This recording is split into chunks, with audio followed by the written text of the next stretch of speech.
Oke, bismillahirrahmanirrahim. Assalamualaikum warahmatullahi wabarakatuh. Kembali lagi dengan saya Muhammad Fatul Amin. Di video kali ini kita akan membahas alasan kenapa kita harus menggunakan Facebook sebagai media periklanan. Kenapa kita harus menggunakan sosial media, terutamanya Facebook sebagai alat untuk memperkenalkan produk kita. Nah, sebenarnya banyak alasan ya teman-teman untuk alasan kita kenapa harus menggunakan Facebook. Tapi setidaknya ada 5 poin yang saya ingin beritahukan ke teman-teman bahwasanya di Facebook itu memiliki atau di sosial media itu memiliki kelebihan-kelebihan dibandingkan dengan media promosi lainnya. Bahkan kalau dibandingkan dengan media promosi konvensional atau offline seperti billboard, baliho dan lain-lainnya itu sosial media memiliki banyak keunggulan.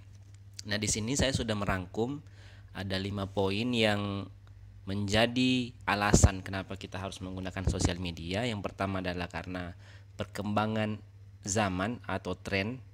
Nah, di sini saya sudah mendapatkan data dari We Are Social bahwa most active social media platform di Indonesia itu Facebook berada di urutan ketiga.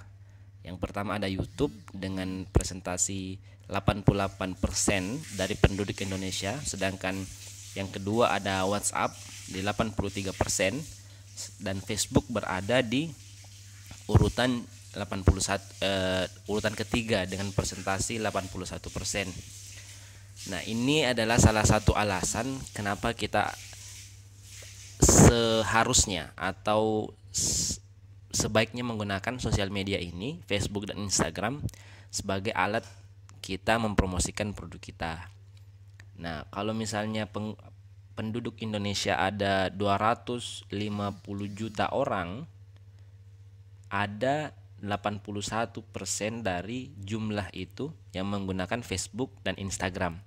Di sini adalah peluang bagi teman-teman yang memiliki usaha ataukah produk yang bagus, berpeluang untuk mempromosikan ke orang sebanyak itu, jutaan, ratusan juta orang.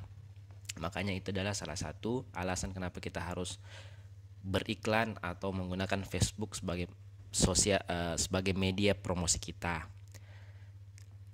Nah, yang kedua, pertumbuhan pengguna Facebook dan Instagram di Indonesia.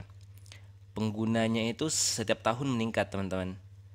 Di sini ada data yang saya dapatkan bahwa di Januari 2019 pengguna Facebook itu ada 130 juta orang yang menggunakan Facebook di Indonesia. Bayangkan saja kalau produk Anda diiklankan ke 130 orang ini, dan misalnya yang nyantol aja 1% dari 130 juta orang ini, itu sudah lumayan pemasukannya. Bagaimana kalau misalnya produknya Anda bagus, cara beriklannya bagus, penawarannya bagus, pasti nggak 1% yang nyantol, bisa mungkin 5% atau 50%. Jadi banyak peluang yang bisa kita raih dengan menggunakan Facebook advertising sebagai media beriklan atau promosi kita. Jadi seperti itu, teman-teman. Nah, selanjutnya dari segi biaya. Nah, di Facebook atau di Instagram kita bisa mengelola iklan kita dengan sendiri. Jadi perihal budget, biaya itu kita bisa kelola sendiri. Minimum beriklan itu di angka Rp10.000. Nah, kalau misalnya Anda ingin beriklan Rp10.000 per hari itu bisa di Facebook. Sedangkan zaman sekarang Rp10.000 itu beli makanan aja mungkin nggak dapat. Misalnya mau beli bakso sekarang udah 15 sampai 18.000 sampai 20.000 malah. Nah, sedangkan di Facebook dengan duit Rp10.000 Anda sudah bisa beriklan ke ribuan orang.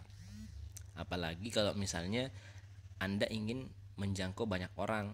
Nah, itu bisa dinaikkan lagi. Jadi limitnya itu untuk beriklan di Facebook sangat murah, yakni 10.000. Sedangkan maksimalnya itu tidak ada, terserah mau ratusan juta, miliaran itu bisa. Jadi salah satunya adalah murah. Nah, yang keempat yaitu tertarget dan terdata. Nah, yang dimaksud tertarget ini, kita bisa menjangkau target market kita yang sangat tertarget atau spesifik. Beda dengan media iklan konvensional, misalnya di billboard atau ke baliho yang di pinggir jalan. Itu kan kita nggak bisa ngiklan, ataukah kita nggak bisa nanya suruh yang punya billboard itu untuk menampilkan iklan kita ke orang-orang yang kita inginkan. Misalnya kita punya produk herbal, kita nggak bisa bilang ke yang punya billboard ini, tampilkan iklan saya di orang-orang yang memiliki masalah penyakit, misalnya penyakit herbal, yang bisa saya selesaikan masalahnya dengan produk saya. Tapi kalau di Facebook itu kita bisa menarget sampai sedetail itu. Nah, misalnya saya punya produk herbal. Target market dari produk ini adalah orang-orang yang memiliki masalah, misalnya pengen hamil misalnya, atau promil program hamil seperti itu kita bisa target ke mereka saja. Jadi selain harganya murah, kita juga bisa menargetkan target market yang sangat spesifik, sampai dari umur, lokasi, kebiasaan, sampai dengan jenis handphonenya itu kita bisa target. Nanti saya akan jelaskan di simulasi atau di tutorial. Pada kesempatan ini saya cuma ingin memberikan gambaran besar kenapa alasan kita harus menggunakan Facebook sebagai media promosi. Nah, selanjutnya adalah terdata. Nah, ketika misalnya teman-teman nanti sudah beriklan, atau teman-teman yang sudah beriklan tapi masih boncos, itu kan ada data. Nah, data itu sebenarnya sangat penting, jangan diabaikan. Itu data yang nanti bisa kita olah untuk menjadi iklan yang lebih bagus, hasilnya nanti. Karena kita sudah beriklan, dapat data dari Facebook, itu yang kita analisa. Kira-kira kok bisa iklan saya tidak menghasilkan, kok bisa boncos misalnya. Nah, di situ nanti kita bisa analisa, oh ternyata copywritingnya yang kurang bagus, oh ternyata targetingnya yang kurang tepat, oh ternyata budgetnya yang sangat sedikit misalnya. Nah, itu bisa nanti diolah. Pada saat teman-teman sudah dapat datanya, sudah menganalisa datanya dan dapat gapnya di mana, itu iklan yang kedua yang kita akan tayangkan, kualitas iklannya akan lebih baik daripada iklan yang pertama. Makanya data yang ada di Facebook itu sangat penting, teman-teman. Sedangkan kalau kita beriklan di konvensional atau di billboard, di majalah, di koran misalnya, itu kita nggak bisa dapat data. Jadi nggak ada data yang diberikan oleh penyedia jasa iklan tersebut. Mereka cuman memperlihatkan produk kita, iklan kita ke satu titik, misalnya di persimpangan jalan. Itu orang-orang yang bisa melihat iklan kita ya orang-orang yang cuma lewat di situ. Kita nggak bisa menargetkan orang-orang di luar daerah, di luar kota ataupun di mana.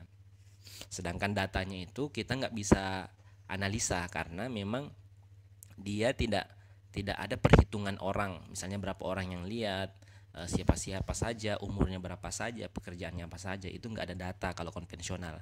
Tapi kalau kita menggunakan digital marketing, khususnya Facebook advertising, itu lengkap datanya, mulai dari umur, kira-kira orang umur berapa saja yang melihat iklan kita, pekerjaan apa saja, dan lain sebagainya.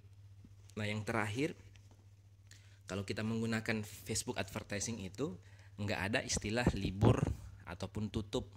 Jadi 24 jam, 7 hari, 360 hari itu aktif terus selama teman-teman punya budget tentunya. Selain itu teman-teman punya koneksi internet. Jadi tidak membutuhkan tempat yang banyak, cuma membutuhkan budget dan koneksi internet dan laptop tentunya. Dan ini merupakan alasan kenapa kita harus menggunakan Facebook sebagai media iklan kita.